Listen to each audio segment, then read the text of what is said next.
Halo Ayers, bersama saya Hafizin Jamil dalam pembahasan politik internasional, yaitu dalam pembahasan perkembangan konsep perang abad ke-21.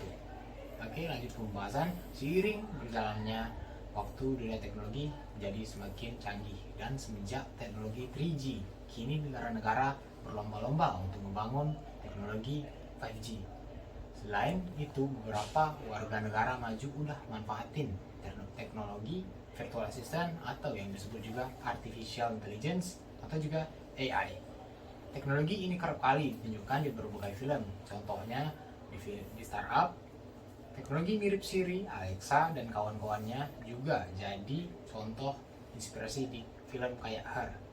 Emang teknologi AI yang dibangun umat manusia belum tentu bisa menyamai seperti di film, tapi tidak dipungkiri teknologi ini akan semakin lama semakin maju. Meskipun teknologi masih dikembangkan, ada satu perusahaan yang telah membangun AI yang kemampuannya spektakuler, yaitu perusahaan DeepMind. Bahkan kata pihak DeepMind, teknologi AI yang mereka bangun bisa belajar dengan kecepatan manusia. Lantas dari penjelasan yang tadi, apakah AI ini atau teknologi yang dikembangkan di era sekarang, apakah ini suatu ancaman atau kemudahan? Dan kemampuan yang lebih tinggi yang di bidang tertentu biasanya mengorbankan banyak jiwa manusia, yakni di dunia perang salah satunya.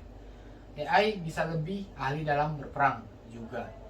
Ian Gr. Shaw dari University of Glasgow, United Kingdom, jelasin kalau kemajuan AI bakal jadi masa depan perang.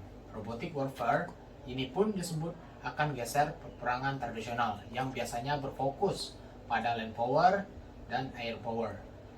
Nah, kalau udah berhubungan sama kekuatan negara dan perang begini, AI pun akhirnya bisa jadi komponen strategis. Dan tentunya ketika ada hal yang strategis ini dikembangkan, kompetisi dan persaingan otomatis dan mengikuti. Michael C. Horowitz dari University of Pennsylvania menjelaskan juga kalau perkembangan AI ini akhirnya juga ngisi persaingan antara negara besar, bahkan teknologi AI ini bakal memengaruhi balance of power dan politik internasional. Seperti perkembangan teknologi pada umumnya, dinamika politik dunia juga akan terpengaruh dijadiin landasan udara yang mobile oleh Amerika. Peperangan di laut juga berubah loh. Nah, bukan gak mungkin nih, AI juga bakal merubah peperangan di era mendatang. Persaingan AI juga mulai terjadi antara Amerika Serikat dan Tiongkok. Penggunaan robot seperti drone udah mulai terjadi kok. Pemimpin Iran Qasem Soleimani misalnya tewas akibat serangan drone yang dilakukan oleh pemerintahan Trump. Penggunaan teknologi dalam perang kayak gini nih bakal berhenti nggak baik.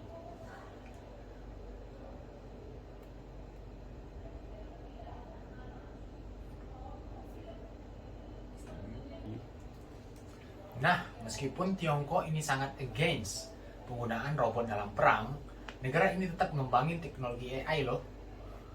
Bahkan nih, Tiongkok ini disebut sebagai negara yang paling maju dalam pengembangan AI setelah Amerika Serikat. Tinggal menggandeng para akademisi dan startup pemerintahan. Xi Jinping juga ngembangin peranan AI di teknologi militer. Nah, yang bikin mengkhawatirkan nih adalah ketika tidak ada dasar hukum atau perjanjian internasional yang jelas soal pengembangan AI di bidang militer. Alhasil negara-negara ini satu sama lain saling berlomba tuh buat ngebangun teknologi ini. Dalam HI, situasi seperti inilah yang akhirnya disebut sebagai balance of power. Masing-masing berusaha mencegah negara lain lebih kuat dengan mengungguli negara lain tersebut. Tujuannya ya biar negara itu merasa aman dan gak insecure kalau ada apa-apa. Tapi percaya nggak percaya, perlombaan di bidang militer seperti ini nggak selalu berujung baik. Coba lihat gimana dulu negara-negara saling ngembangin senjata nuklir, alhasil ya negara-negara malah saling terancam satu sama lain. Asumsi buruk soal teknologi AI, soal perang kayak gini sempat diungkapin oleh pendiri Microsoft, yaitu Pak Bill Gates. Kata Pak Bill Gates, nih teknologi AI sebenarnya nggak beda jauh sama teknologi nuklir. Ada baiknya dan ada buruknya juga. ada tenaga nuklir, ada juga senjata nuklir. Nggak cuma Bill Gates, CEO SpaceX atau Tesla yaitu Elon Musk juga mengomentari perkembangan AI di bidang militer. Bahkan dia bilang AI itu lebih bahaya daripada nuklir. Kalau kata Elon Musk, gap intelijennya bisa seluas gap antara manusia dan kucing loh.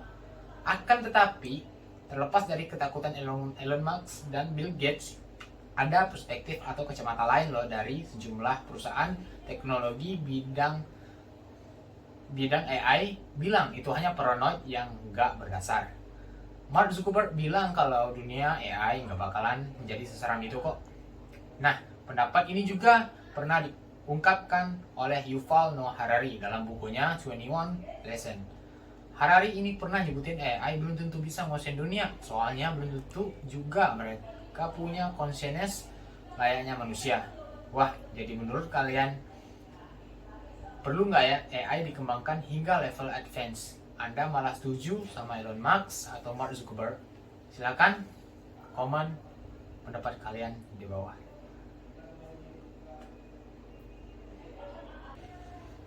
Oke, sekian dari saya penjelasan kali ini tentang perkembangan konsep perang abad ke-21. Dan kalau kita lihat lagi, peluang AI atau teknologi besar ini akan menguasai abad 21 dari bidang militer, kesehatan, maupun di segala bentuk, termasuk ekonomi. Nah, dari penjelasan di atas bisa kita lihat bahwa perkembangan ini harus dikembangin lagi secara matang dan baik. Sekian dari saya, Hafizin Jamil.